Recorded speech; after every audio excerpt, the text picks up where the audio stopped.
ध्यान से पढ़िए इस लेटर को। इसमें जो है बिहार सरकार ने बकायदा सारे एनजीओज को एक लेटर जारी किया है और लेटर जारी में इसमें बताया गया है कि पिछले 5 वर्षों का आकेंक्षण प्रतिवेदन, वार्षिक प्रतिवेदन यानी कि ये जो आपका एनुअल रिपोर्ट है और बैलेंस रिपोर्ट है और एच फॉर्म या विदेशी अंशदान की प्राप्ति और उपयोगिता से संबंधित प्रतिवेदन समर्पित करने के संबंध में इसमें स्पष्ट बताया गया है कि जो भी बिहार सोसाइटी रजिस्ट्रेशन का नियमावली है उसमें जो है बहुत सारे लोगों का ये जो रजिस्ट्रेशन का जो भी मान लीजिए जो एनजीओ चलाते हैं वो लोग अपना audit annual report balance sheet जमा नहीं करते हैं, तो उनके लिए ये लेटर जारी हुआ है और एनजीओज को यह स्पष्ट बोला गया है कि 15 दिन के अंदर में इसको अपलोड करा देना है। ठीक है, लास्ट इसका अब डेट जो है 31 मई जो है निर्धारित किया गया है। तो आपको ऑडिट रिपोर्ट जो है आपको जमा करा देना है। नमस्कार दोस्तों, कैसे हैं सभी आप लोग।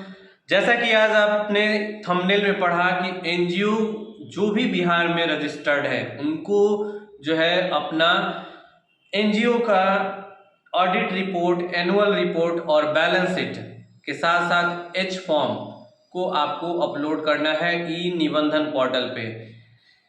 सारे सोसाइटी एक्ट जो कि 1860 के अंतर्गत रजिस्टर्ड हैं उनको जो है 31 मई का अल्टीमेटम मिला हुआ है और ये बोला गया है एक लेटर के माध्यम से बिहार सरकार ने जो जारी किया है कि 31 मई तक आप लोग जो है जो भी एनजीओज हैं, जो भी आपको सोसाइटी एक्ट के अंतर्गत रजिस्टर्ड हैं वो अपना एनुअल रिपोर्ट जो है सबमिट कर दें, अन्यथा जो है वो एनजीओ का मान्यता रद्द हो जाएगा और ब्लैक लिस्टेड हो जाएगा। बहुत सारे एनजीओ बहुत दिनों से पड़े हुए हैं, सरकार जो है उनका कोई भी जो है ऑडिट रिपोर्ट उनको प्राप्त नहीं हो पा रहा है। जैसे पहले क्या था कि ये ऑफलाइन होता था, सचिवालय में जाके आपको जमा होता था, लेकिन बहुत सारे एनजीओ बस रजिस्ट्रेशन करा के स्कूल खोल लिए हैं, कॉलेज खोल लिए हैं या फिर किसी भी तरह का वर्क कर रहे हैं, लेकिन अभी तक कोई भी ऑडिट रिपोर्ट सरकार के पास नहीं पहुंचा है। तो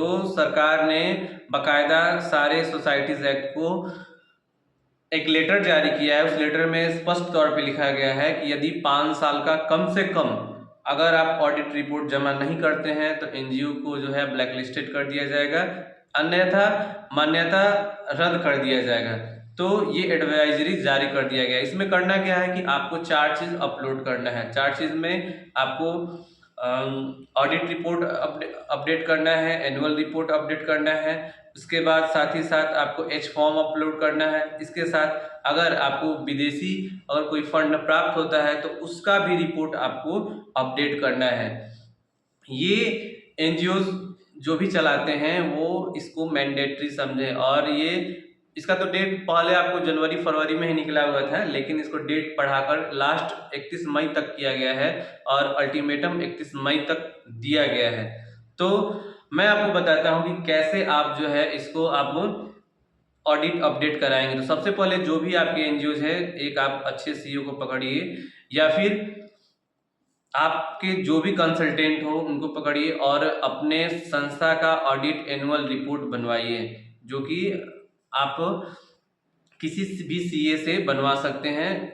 हाँ, वो सीए जो है वैलिड होना चाहिए, उसके यूडीन पे आपका ऑडिट रिपोर्ट अपडेट होना चाहिए। इसके बाद आप जो है जो भी एनुअल में काम किए हैं तो उसका रिपोर्ट बनवाना होगा। इसके साथ साथ आपको एच फॉर्म बनवाना होगा। एच फॉर्म के साथ साथ आप यदि विदेशी मुद्रा अगर प्राप्त करते हैं, अगर नहीं प्राप्त करते हैं तो ये मैंडेटरी फील्ड नहीं है, आप ये 3 चीज़ ही अपडेट कर सकते हैं। तो बाकायदा जैसे केंद्र सरकार क्या करती थी कि अपने एनजीओज का या अपने कंपनीज का अपना जो डेटा है वो उसको सबमिट कराती थी, ठीक वैसे ही बिहार सरकार ने साइट को आपको लॉन्च कर दिया है और इस पे अपडेट कराना है। मैं कंप्यूटर स्क्रीन पे ले चल के आपको बताता हूँ कि कैसे आप जो है इसको करेंगे। आप ई निबंधन का जो है वह आप अपलोड कर सकते हैं। अपलोड कैसे करना है, तो ये जो है ये जो वेबसाइट है वो परवेशन एक्सरसाइज रजिस्ट्रेशन डिपार्टमेंट का है। इसी पे आपको क्या करना है कि कोई भी एनजीओ का आपको डिटेल अपडेट करना है। यहाँ पे आप सोसाइटी एनुअल रिपोर्ट पे जाएंगे, एनुअल रिपोर्ट के बाद एनुअल डॉक्यूमेंट अपलोड पे जाएंगे, अपलोड जाने के बाद सर्च बाय करेंगे सोसाइटी रजिस्ट्रेशन नंबर, है ना। यहाँ पे जो भी आपका सोसाइटी का रजिस्ट्रेशन नंबर है वो आप डालेंगे, इसके बाद सोसाइटी का रजिस्ट्रेशन ईयर डालेंगे और फेच करेंगे। एज फॉर एग्जाम्पल मैं एक सोसाइटी का डिटेल आप डाल के दिखाता हूँ।